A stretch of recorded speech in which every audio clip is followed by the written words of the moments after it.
Nous avons préparé donc le retour de la formation en présentiel avec la FOAD, la formation à distance déjà notamment, puis également avec notre président de formation.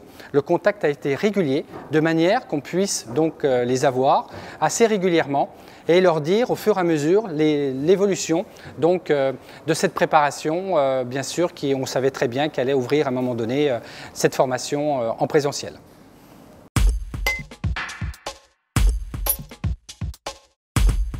Les mesures qui ont été mises donc en place pour accueillir donc de manière présentielle la formation, notamment la filte sang, ont été déjà dans un premier temps de leur inculquer donc le petit livret qui avait été édicté par l'école sur les gestes barrières. Bien sûr, le port du masque a été obligatoire.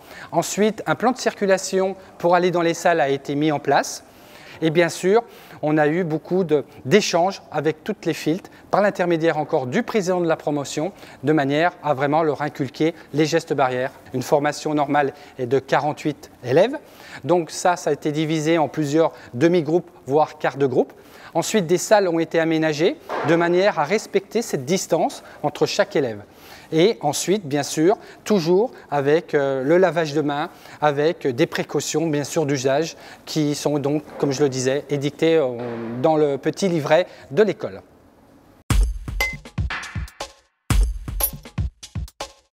Au niveau de l'école, il y a une limitation au niveau du nombre d'élèves, ce qui permet bien sûr de faire les cours comme à la normale. Et il n'y a rien qui change. Les cours sont respectés vraiment dans ce qui pourrait être en situation tout à fait normale.